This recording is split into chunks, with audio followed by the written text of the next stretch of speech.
Right, greetings, gentlemen. This is lesson 4.1, writing equations in slope-intercept form.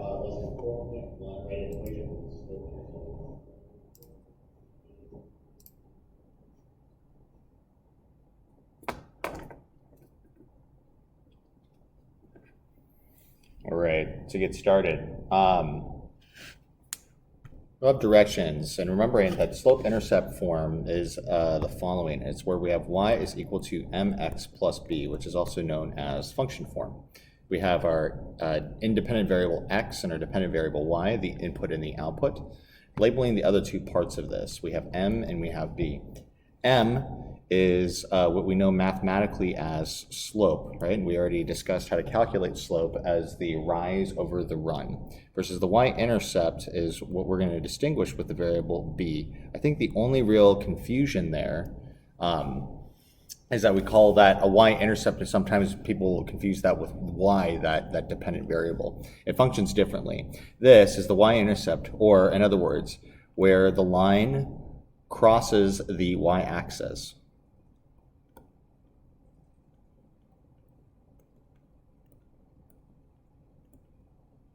Please note that when that is the case, x at this place will be equal to 0. Okay, so we're going to go through here and just do a handful of these problems. You guys, I think, are going to catch the hang of it, because I think the early returns should be, or the early parts of these problems should be pretty straightforward for you guys. Okay, we have the directions where we're going to write an equation of each line in, with the given slope and y-intercept.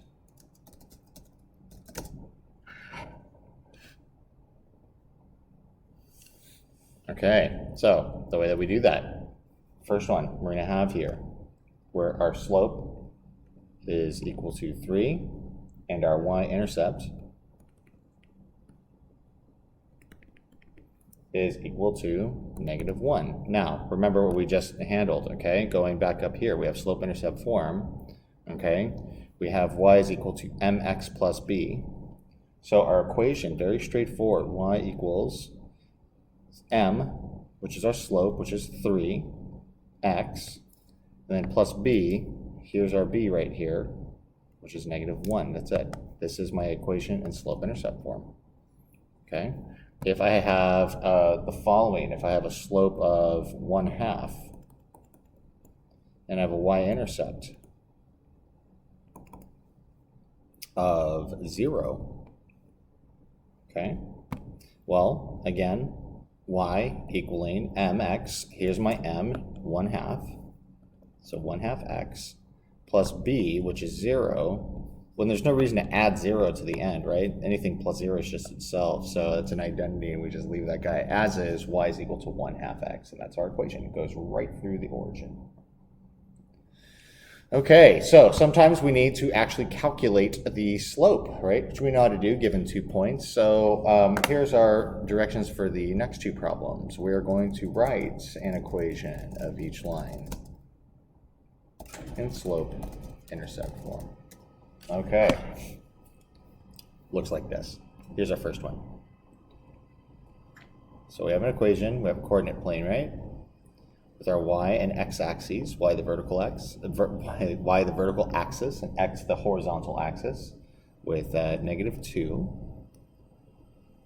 right? 0, -2 is 1 point, and 1, 2, 3, 4, 1, 2 is our second point. Now, a couple things. Connect the dots here. We know that our line has a positive slope, so the outcome of m should be positive. Okay, so what we need is to always go back to this slope-intercept form where we know that y is equal to mx plus b. Okay, so let's first calculate our m. What is m equal to? Okay, we'll go back, check out our 2 points. We have 4, 2 and 0, -2. So we need to say this guy's x, y, right? It's alphabetical, x, y. But remember the slope equation, it's y sub 1 minus y sub 2 over x sub 1 minus x sub 2. Okay? So let's actually distinguish what's our first point, what's our second point, okay? So let's say that for 4, this guy is, let's make it our first point, x sub 1, meaning the y would be y sub 1, and this is going to be our second point, right, with 0, negative 2. So it's going to be x sub 2, y sub 2, okay? So let's just go and substitute values. Please do so in parentheses. 2, right, minus 2 over 4 minus 0. Moving that straight down, that's going to be 2 minus minus, which is plus, and 4 minus 0 is 4. So in other words, we have 4 over 4, which is equal to 1, and that's my m. Okay? Now, what's great about this problem is they gave us b right here. Remember what we did way back at the beginning. It said that our y-intercept is where it crosses the y-axis, in other words, where x is equal to 0. We'll check out this line right here. X is equal to 0, okay? So that's the place. So here, b is equal to negative 2. So now we have our m and our b. So for y equaling mx plus b, it's going to be 1x, which, of course, the coefficient 1, you don't write, right? It'd be like me going into class and saying, hey, 1 Thomas, could you do this problem? It's not going to be 1 Thomas. I'm just going to call you Thomas, okay? So there's no reason to write that coefficient there. So it's just going to be equal to x, and then plus b, it's going to be minus 2, and that's my equation. All right. Moving on. Next one, same directions, okay? Let's graph a line on a coordinate plane, y and x axes. Okay. First coordinate, 0, negative 1. Second coordinate, 1, 2, 3, comma. This is going to be 3, negative 2.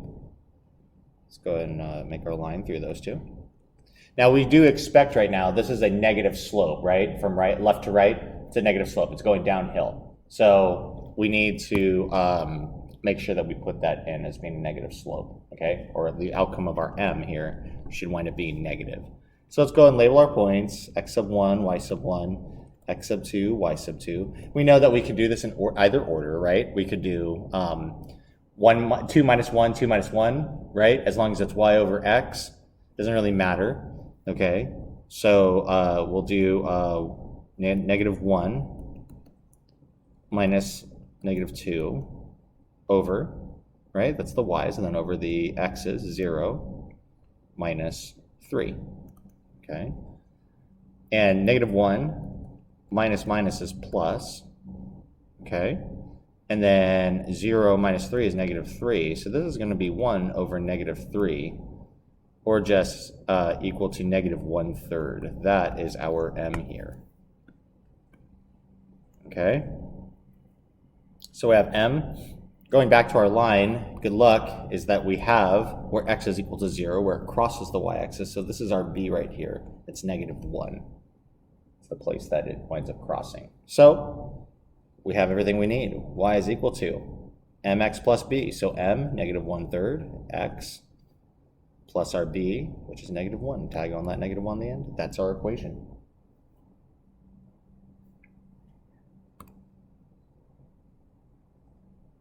All right.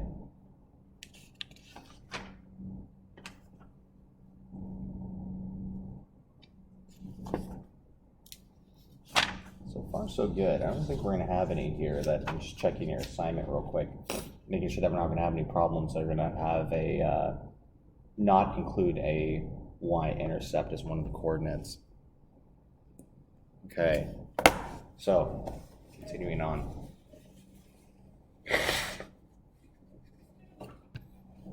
We are going to write, oops, that was crazy.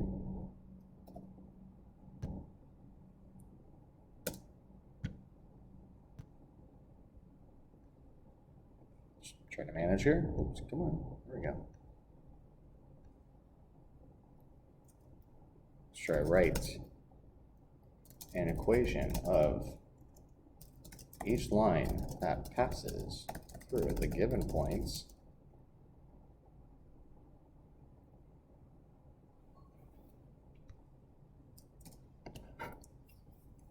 So it's going to be different for each one. Here we go. It's going to be 0, negative 6, and 3, 9. All right, well, we don't have anything graphed, but we don't need it, right? Because remember, if we're going to write an equation, it's y equals mx plus b. We need to calculate, of course, our m and our b. Now, what's great is right off the bat, they already gave us b. This is b, right? Where x is equal to 0 in that coordinate. We just take the y value, so x is equal to negative 6. Now, we're going to go here and distinguish these guys as x sub 1, y sub 1, x sub 2, y sub 2. And calculate our m, okay? So, in the numerator, negative 6 minus 9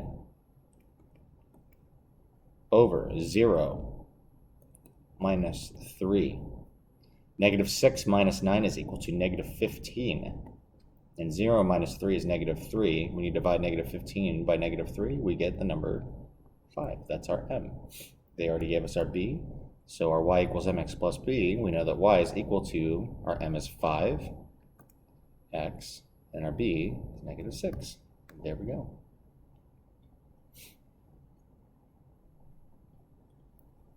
Same directions. Let's do another one. How about 4, negative 1, and 0, 2.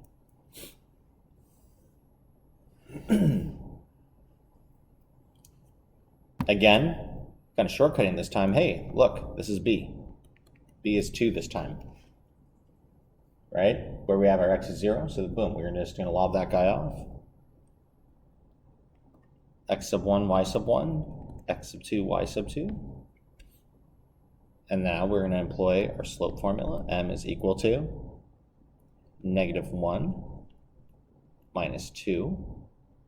Right, difference of our y's over the difference of our x's, 4 minus 0. Negative 1 minus 2, right, is going to be negative 3 over 4 minus 0 is 4. So here is our slope. We already have our b, so we know that y is equal to our m, negative 3 over 4, times x, and then we're going to put our b, which is plus 2. And we're done. Rather straightforward. Now, let's use function notation. Remember, f of x is just the same thing as y. Okay? And if I were given, for example, the following, if I were given the f of 1 is equal to 7, this is the coordinate 1, 7. Okay? So just a little bit of review before we move on. So, if we're asked to write, goodness, my computer's jumping all over the place. And a linear function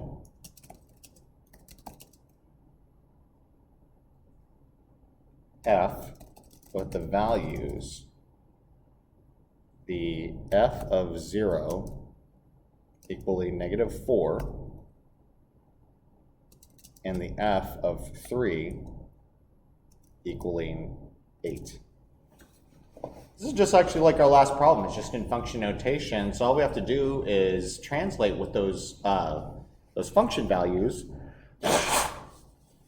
mean in slope-intercept form, or excuse me, in as coordinates. Okay, and then we can utilize 2 coordinates to calculate our slope. Okay, and then hopefully one of these guys will be a y-intercept. Okay. So this guy wants to be in the coordinate 0, negative 4. It's pretty straightforward. The second one is 3, 8. And hey, look at this. This guy right here is a y-intercept where x is equal to 0. So we already know b. It's negative 4. That's pretty quick. We just say that m is equal to, right? Well, it's a label here. This is x sub 1, y sub 1, x sub 2, y sub 2. Okay.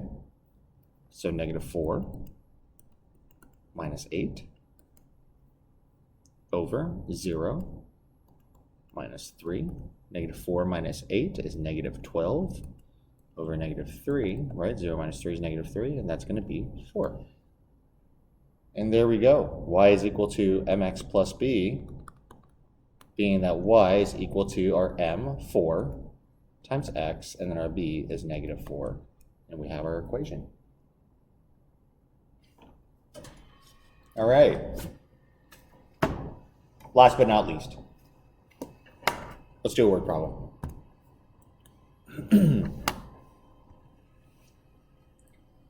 We're going to say in the year 2000, the average cost for college tuition in the United States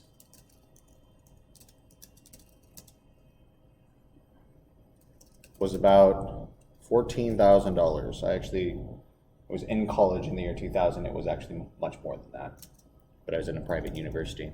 In 2010, the cost was about $18,000. I'm going to write a linear model that represents the cost of tuition as a function of the number of years since the year 2000. And we use the model to predict what tuition costs are here in this glorious year of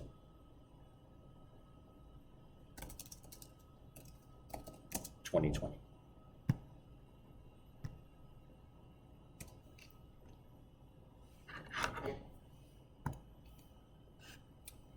A lot of jokes we can make about 2020 here, right? Especially with colleges right now. Given the number of students not attending. Okay, so we're going to say that x is going to be the years since 2000. In this case, y is going to be cost in our model. Okay. Now here, we have the year 2000, and it's $14,000. So our x and y, the years since 2000, it's going to be 0, right? And 2000 is 0 years from the year 2000, and the cost, if we're saying this is x comma y, right, is going to be 14,000. 2010 is going to be 10 years from 2000, and this guy, 18,000, is going to be our cost. So let's create our model, right? We need to create a slope, okay? So let's say that m is equal to the difference of my y's. So I'm going to go here. I'm going to say this is x sub 1, y sub 1, x sub 2, y sub 2. But I'm going to actually subtract the second from the first. I won't have any negatives that way. So I'm going to say second 18,000, right? So y sub 2 minus y sub 1. Remember, we can do that. It doesn't always have to be the first minus the second, because second minus first, as long as for the x's, we take the second one, 10, and subtract from the first. So in other words, this is going to be 4,000 over 10, which I think you guys all know is going to be 400. So there's my m. Hey, look at this. There's my b, right? Where x is equal to 0, so b is going to be 14,000. So in my y is equal to mx plus b, this is my model. Y is equal to 400 x plus 14,000. Okay, that's my linear model. Now we're going to predict the cost in 2020. 2020 is 20 years from the year 2000. Therefore, x is going to be equal to 20. So here we go. Y is equal to 400 times 20. Okay, plus the 14,000.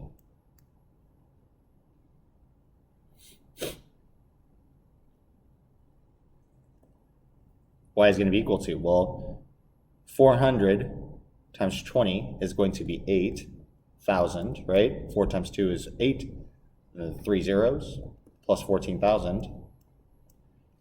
So the y is going to be equal to 18,000 plus 14,000, which is $22,000. In other words, the estimated cost in 2020 is 22 grand. And that's what we have. We can utilize linear models to help us predict the future, as long as we, it's actually what's utilized is what's called linear regression. And it gives us kind of a model to give like a decent estimate, given, you know, sometimes we'll use plotted points to kind of average these things out.